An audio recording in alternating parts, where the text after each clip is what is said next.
tous, bonsoir et bienvenue dans cette émission. Merci de votre fidélité. Le tout premier numéro de l'année Analyse vous parvient ce soir encore sur la télé du 21e siècle. À ma compagnie, Idrissa Condé. Bonsoir, monsieur Bonsoir Condé. à vous, monsieur Traoré, et bonsoir à nos téléspectateurs. Très bonne année à vous. Merci et nous souhaitons une très bonne année 2019 à tous nos téléspectateurs à travers le monde. Voilà, mesdames et messieurs, nous partons avec ce tout premier numéro de l'année. D'abord, trois sujets au menu, naufrage au large de Boulbiné, mais aussi nous allons revenir sur la libération de Dame Fatou Badiar qui a bénéficié de la grâce présidentielle et au finish pour décortiquer le discours de l'un du chef de l'État, professeur Alpha Condé. Encore une fois de plus, merci et bienvenue.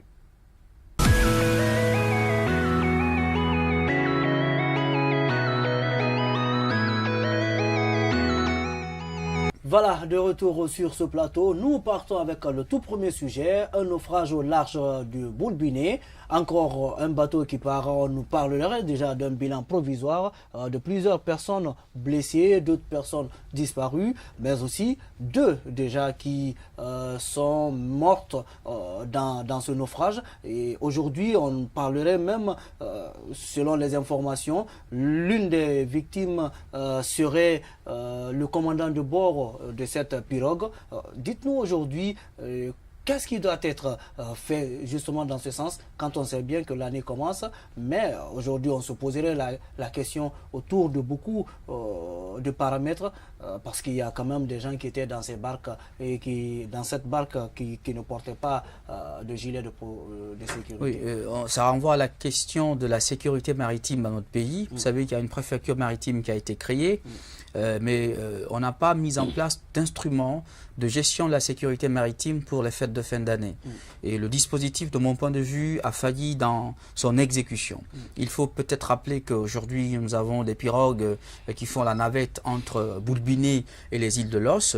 Et nous constatons que ces pirogues ne sont pas des pirogues qui ont un aspect de sécurité.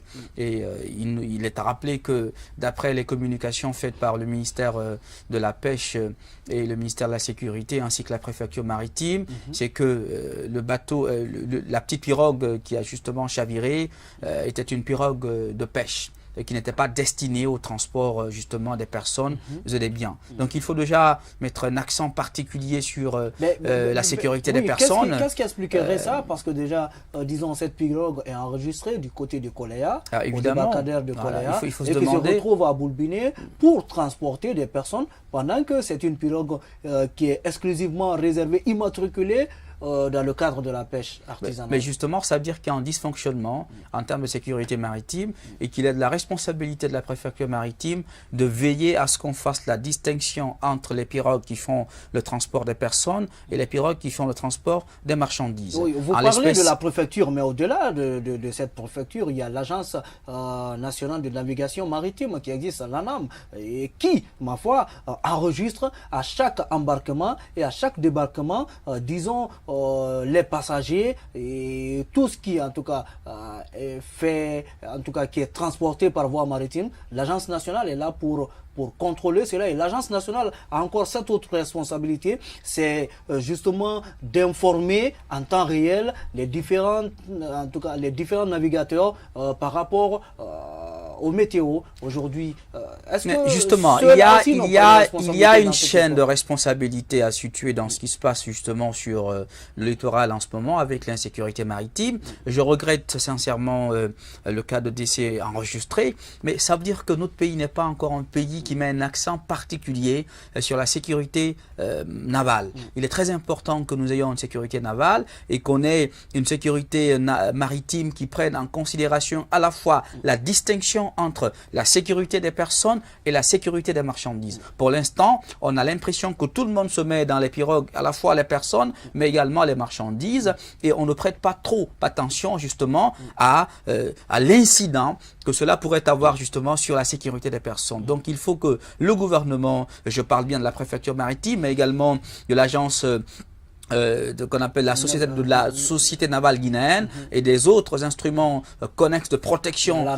Et sans oublier aussi le ministère du Transport qui est en charge le ministère justement du transport maritime, qui ont toute leur responsabilité justement dans ce qui se passe justement en termes de sécurité maritime, mais je veux dire aussi la responsabilité des citoyens eux-mêmes, parce que quand vous êtes citoyen et que vous voulez vous déplacer, vous devez être soucieux de votre sécurité. Et on apprend que les gens étaient en état d'ébriété, parce qu'on sort justement des fêtes de fin d'année. Il faut insister sur le fait très important qu'on ne peut pas être en état d'ébriété et qu'on se jette à la mer. Je pense qu'il faut avoir de la responsabilité à la fois dans ce qu'on fait, et je pense qu'il est très important de rester dans une analyse de responsabilité collatérale et partagée entre l'État, mais également les citoyens et les responsables des pirogues qui font la navette entre Boulbiné et les îles de Cassa. La chose non comprise dans cette affaire, c'est une barque qui provient de Koléa, qui est enregistrée pour la pêche, qui vient transporter,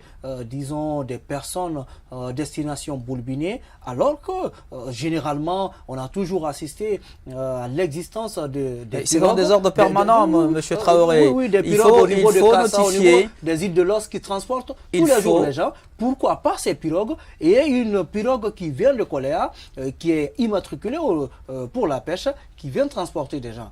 Ça veut dire qu'il y a un désordre, ça veut dire qu'il n'y a pas d'ordre, ça veut dire qu'il n'y a pas de contrôle, ça veut dire qu'il n'y a pas de sanction, ça veut dire qu'au niveau de la sécurité maritime, il y a un dysfonctionnement terrible de l'administration maritime qui fait qu'aujourd'hui, les citoyens ne sont pas protégés. Ailleurs, excusez-moi, vous ne pouvez pas prendre des êtres humains pour les transporter sans que vous n'ayez un contrôle a priori et a posteriori. Il est très important que la préfecture maritime, que l'agence de la sécurité navale et tous les instruments connexes de sécurité travaillent, que chacun travaille. Mais également, il a la responsabilité des personnes qui embarquent à bord de ces pirogues de fortune de veiller également sur leur propre sécurité. Et je pense qu'aujourd'hui, nous avons ce corridor entre Boulbiné et les îles qu'il faut protéger et qu'il faut professionnaliser. Je pense qu'il faut prendre carrément des professionnels pour le transport justement des personnes et de leurs biens, mais malheureusement l'État est défaillant dans ce système de transport maritime.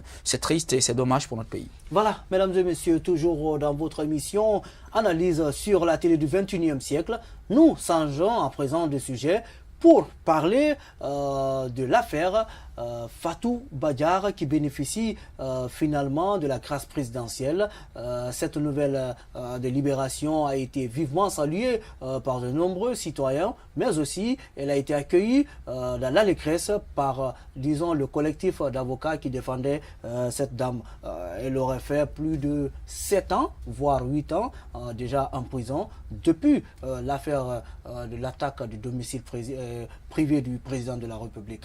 Aujourd'hui, le président de la République qui finalement accorde une grâce à cette dame et d'autres personnes telles que Baba Limou qui étaient tous impliqués dans cette affaire.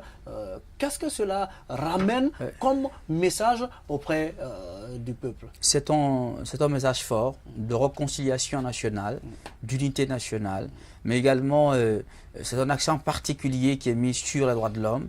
En tant que juriste, nous félicitons de cette libération parce que Dame Fatou Badiar et consorts étaient justement condamnés pour des délits politiques, pour des crimes politiques. Et nous pensons que leur libération... Pour vous, c'était des délits politiques? C'est un crime politique. Crime politique, qu'est-ce que vous voulez dire par là? On dit qu'il... Attaque du domicile privé. Absolument, du domicile privé du chef de l'État, et on voulait attenter à sa vie quand même.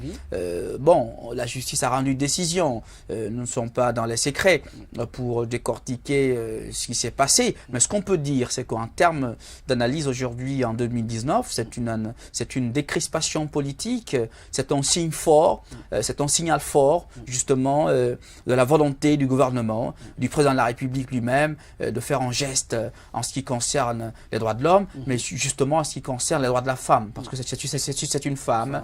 C'était vraiment difficile de comprendre qu'une femme puisse rester en détention en longue détention. Je rappelle qu'elle a été condamnée quand même à 15 ans de prison ferme. Qu'est-ce que vous voulez dire quand vous parlez de femmes? Les femmes n'ont-elles pas les mêmes responsabilités à répondre devant la loi que les hommes? Si. Dans le registre criminel, c'est vrai que quand vous commettez une infraction criminelle, on ne fait pas distinction entre l'homme et la femme. Mais je veux dire qu'aujourd'hui, puisque c'est un crime politique et non pas un crime criminel... Quand vous dites crime politique, je ne comprends pas. Je veux dire qu'elle n'a pas tué quelqu'un. Vous savez, dans la chronologie des infractions criminelles, si c'était une femme qui avait tué délibérément, mais elle est associée à quelque chose qui visait à tuer un chef de l'État. Donc, elle-même, elle n'a pas tué de ses propres mains, mais elle a été condamnée dans un dossier politique et criminel. C'est pourquoi je parle de crime politique. Donc, institutionnellement, il faut y voir une volonté du gouvernement, du président de la République, justement, de relever le débat sur la question des droits de l'homme, mais également sur la question des droits de la femme. Donc il faut aujourd'hui y voir la volonté de l'État de faire en sorte que la femme guinéenne soit réhabilitée, mais également qu'il y ait une décrispation par rapport justement à la question des droits de l'homme et par rapport également à la détention des personnes féminines dans nos prisons. Donc voilà, je pense que analyse à venir dans cette émission tout à l'heure. Nous continuons, nous allons marquer la petite pause, mais juste nous allons suivre Fatou Badiar, reportage justement signé Thierno Falilou Diallo. Juste après, on se retrouve pour la deuxième partie de cette émission. Oui, je suis libre aujourd'hui. Je suis de retour chez moi. C'est en ces termes que Dame Fatou Badiar a exprimé sa joie suite à sa libération. Cette annonce a été faite lors de l'adresse à la nation du chef de l'État. Après 8 années passées sous les verrous, la surprise a été totale pour Fatou Badiar, qui voit son plus grand rêve se réaliser enfin. J'ai retrouvé mes parents. J'ai retrouvé toute ma maison délabrée. Mais je suis d'accord, je suis très fière de ça, comme j'ai retrouvé ma liberté. Ma famille me manquait beaucoup, mes enfants. Tout me manquait, mais mes enfants me manquaient de plus. Ça a été une surprise pour moi. Et je ne sais pas, les gens qui ont contribué, je les remercie. Mais je pense que les droits de l'homme ont beaucoup contribué. La société civile aussi, je pense qu'ils ont beaucoup contribué. Et toute la population guinéenne, surtout vous, la presse aussi, vous avez beaucoup contribué. Nos premiers sentiments sont des sentiments de satisfaction, des sentiments de réconfort, des sentiments de reconnaissance à l'égard du chef de l'État qui, à travers cet acte discrétionnaire, le degré de grâce, a bien voulu ordonner la libération de Mme Fatou Badiar. Et donc, nous le remercions très vivement et nous pensons que cet acte va contribuer à renforcer l'unité nationale, à renforcer la cohésion nationale et ça permet vraiment à tous ceux qui sont désespérés dans les prisons guinéennes de pouvoir espérer qu'un jour, eux aussi, pourraient être en liberté à la suite d'un jugement qui n'est plus susceptible de voie de recours et que la seule voie qui est la grâce peut intervenir à tout moment. Après cette bonne nouvelle, la première des choses que Fatou Badiar compte faire, c'est de se soigner avant de passer à autre chose. Je compte me soigner. Quiconque veut m'aider, c'est pour me soigner d'abord. Avant tout, la santé. Et je remercie le bon Dieu. Je remercie le président de la République d'avoir pensé à moi, d'avoir pensé à me gracier à ce moment crucial pour moi. Parce que je ne m'attendais pas. Mais je demande à tous les Guinéens, tous les gens qui m'ont envoyé en prison, je les pardonne. Je demande à tout le monde de pardonner et de remercier le président de la République de ce geste inoubliable pour moi dans ma vie. Ça sera dans mon histoire.